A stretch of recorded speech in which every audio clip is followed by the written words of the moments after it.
the said rules. Gusto ko lamang pong idiin sa mga nakikinig po ngayon, lalong-lalo na po sa mga abogadong naririto, that you should have in your possession, or you must have probably read the rules that I've just mentioned. Otherwise, siguro yung mga kliyente nyo, hindi dapat kayo bayaran ngayon kung hindi nyo nabasa yung rules. No offense to the members of the bar present here, Mr. President. Mr. President, I have been studying meticulously long lines of cases, and it would appear that the morass here, Mr. President, of this Senate hearings motivation is probably understandable. There is indeed, to the minds of those knowledgeable in law, a seeming conflict between a presumption of regularity as to what this committee will be doing and the presumption of innocence insofar as the rights of those perhaps not yet indicted resource persons present here today.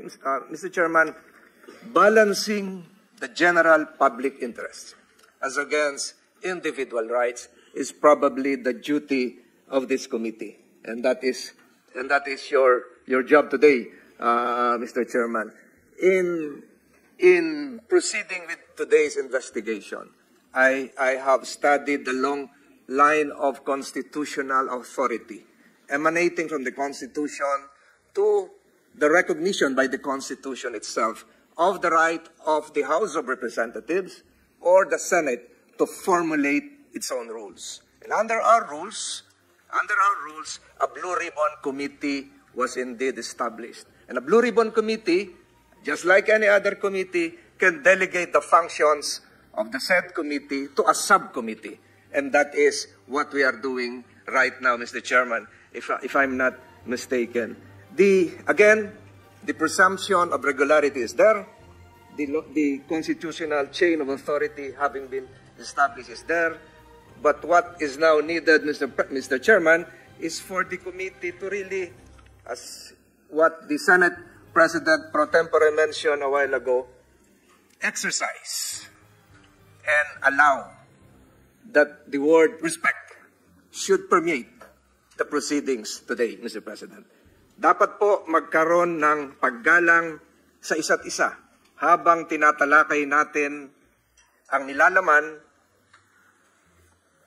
ang konteksto ng ating hearing ngayon. Meron lamang po akong gustong idagdag, Mr. Chairman, na most probably hindi pa nagagamit. And I'm now addressing my colleagues here, the members of the bar, lawyers here in attendance. When a resource person is asked and he refuses legally not to answer a question, he can invoke the right against self-incrimination. That is provided for under the Constitution. That is legal. But we have a case, Mr. President, Mr. Chairman, which should now be incorporated under our rules, that before a resource person can be declared cited in contempt, that he or she be given the right to explain why he or she should not be cited in contempt. That was part of the latest Supreme Court dicta in the Ong case. Number two, and this has not yet been raised in all investigations that I have attended ever since. There is a second, and I'm addressing, and I'm now aiding the lawyers here in attendance, that there is a second right that can be invoked by a resource person in refusing to answer a question. And that right would sound something like this. I refuse to answer the question because this is not pertinent to the inquiry under consideration. Mr. Chairman, the word inquiry is part of our rules. That is Section 3, wherein a jurisdictional challenge can be raised. Questions should be pertinent or relevant to the inquiry.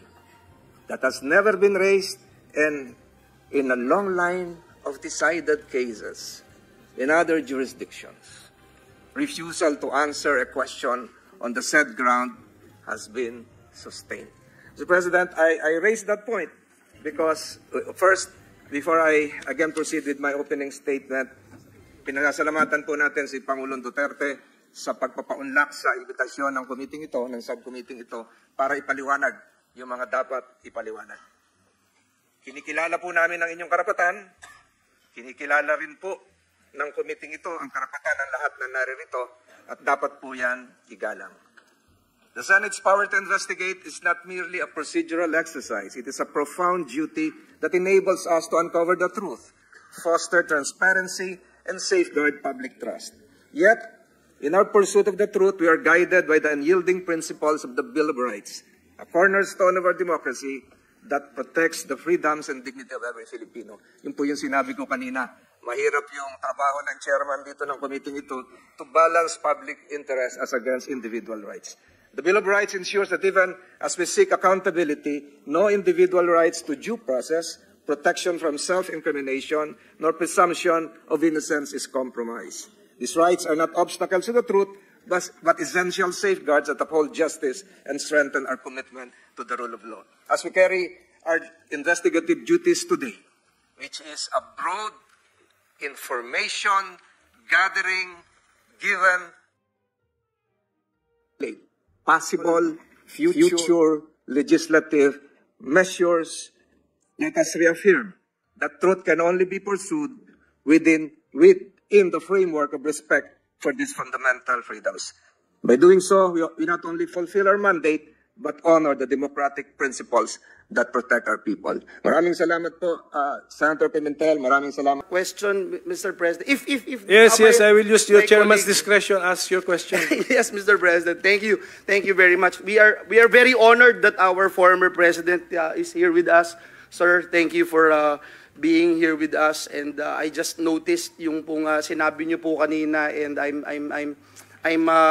I'm humbled and grateful na binanggit po ninyo, Mr. President, kanina na yung programa and war on drugs hindi naman perpekto at sinabi niyo po na meron ding mga kakulangan at pagkakamali. May we know, just one question, Mr. President. Kung kayo po yung tatanungin, Mr. President, ano po yung mga binabanggit niyo po kanina na hindi perpekto, may mga mali po, at ano po yung gusto niyong ibahagi sa amin bilang mga legislators to address these concerns, Mr. President. Thank you. Sir, hindi tayo nakulang sa batas. Kumpleto tayo. I've been, once upon a time, also a congressman, prosecutor, fiscal, lahat na. Dinaanan ko na lahat, sir. It is really the determination sa local officials. Alam mo kasi ang droga is a very dangerous.